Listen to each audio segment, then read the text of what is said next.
Di video kali ini kita akan membahas penemuan jasad seorang perempuan yang telah membusuk di sebuah gudang milik Apotek Kimia Farma. Biar lebih mudah dibaca, kita singkat aja dengan Apotik KF. Apotik KF berada di Jalan Hidayatullah, Kota Samarinda, Kalimantan Timur. Sebelum masuk ke kronologinya, kita mau tunjukin dulu kepada kalian beberapa nama yang berperan di dalam cerita ini, biar kalian lebih mudah mencerna setiap kata atau kalimat yang masuk ke kuping kalian. 1. Berta Mimi Jama. Dia adalah pemeran utama di kasus ini, yang mana dia adalah seorang perempuan kelahiran 1968 yang ditemukan sudah tidak bernyawa di dalam gedung Apotek KF.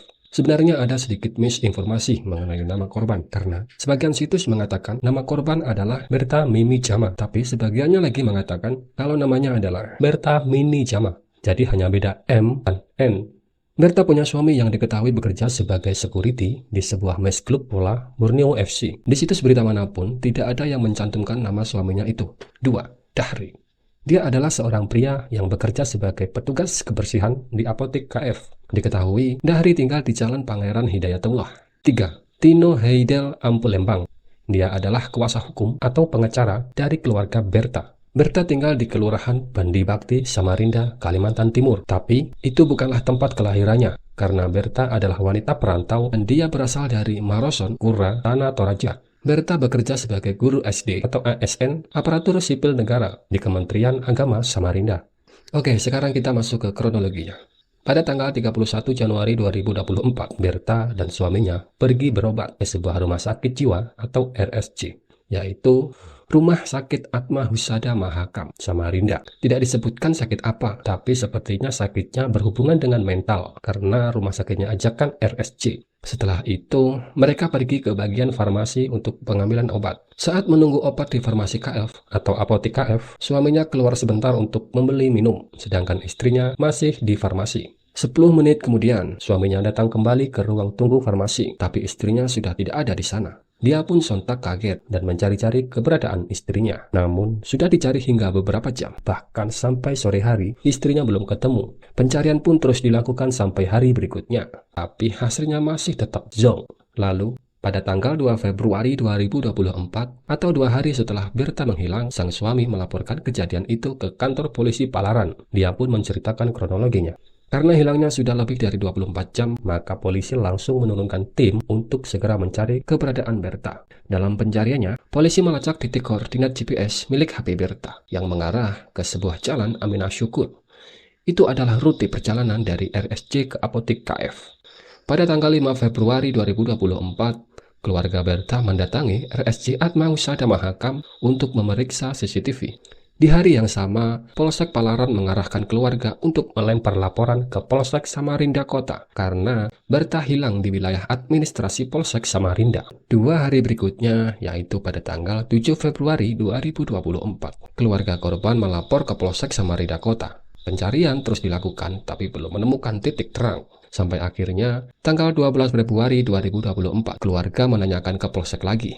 Tapi jawabannya masih sama, belum ada perkembangan. Lalu tiba-tiba, 6 hari kemudian, tepatnya tanggal 18 Februari jam 12 siang, petugas kebersihan di Apotek KF bernama Dahri mencium bau bangkai. Menurut pengakuannya, sebenarnya bau tak sedap itu sudah dia rasakan sejak hari sebelumnya. Namun, baru hari ini baunya sampai begitu menyengat, sehingga dia berusaha mencari-cari sumbernya. Setelah ditelusuri, bau bangkai busuk itu bersumber dari sebuah gudang belakang milik Apotek KF. Dia mencoba masuk, tapi pintunya susah dibuka, seperti ada yang mengganjal dari dalam. Lalu dia coba mengintip dari jendela. Dari sana dia melihat ada sesosok mayat dengan baju bercolak coklat putih, celana hitam panjang. Dahri benar-benar kaget dan langsung melaporkan temuannya itu ke atasannya. Lalu atasannya itu pun lanjut lapor ke kepolisian. Setelah mendatangi gudang tersebut, polisi lalu menghubungi keluarga Berta karena ciri-ciri pakaian yang dikenakan oleh jasad tersebut sama persis dengan ciri-ciri orang yang dilaporkan hilang itu. Dari hasil pemeriksaan diketahui bahwa Berta ternyata meninggal 4 hari sebelum ditemukan. Jadi, sejak tanggal 31 Januari sampai tanggal 14 Februari, Berta masih hidup. Selama 14 hari itu, keluarga mencari Berta, tapi sayangnya tidak ketemu. Padahal sebenarnya dia masih hidup saat itu. Pihak keluarga merasa ada yang janggal dengan Apotek KF. Kenapa bisa tidak tahu kalau ada orang di dalam gudang mereka?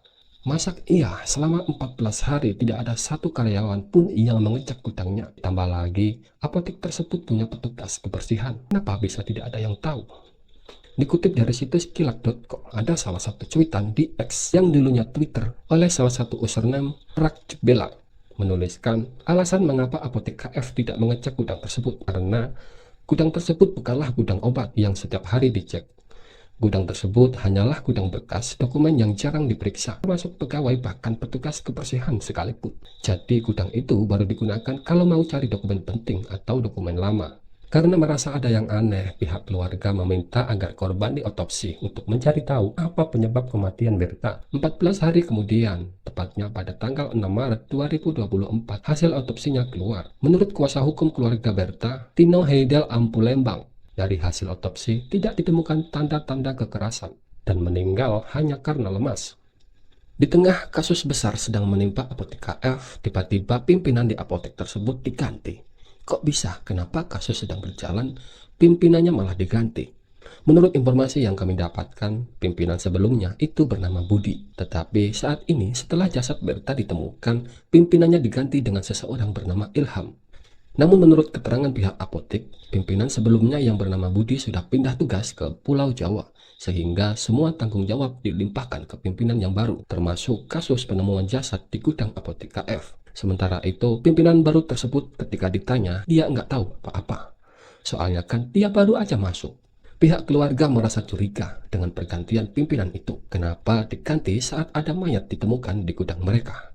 Kenapa tidak diganti jauh-jauh hari? Jadi itu sangat mencurigakan. Kekesalan pihak keluarga berujung demo.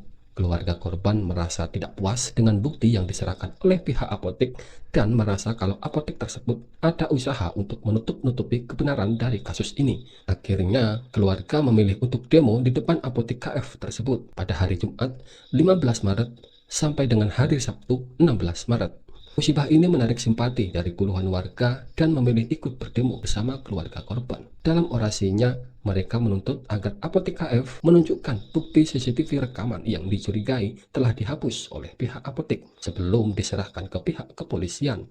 Menurut pernyataan pihak keluarga bernama Markus Paranoan, saat ini apotek KF telah disegel. Aksi penyegelan ini telah disetujui oleh Polres sehingga akan ditutup untuk sementara waktu sampai dengan waktu yang tidak ditentukan. Terima kasih telah menonton video ini dari awal sampai akhir. Tolong dukung channel ini dengan cara klik like, subscribe, dan share ke teman-teman Anda.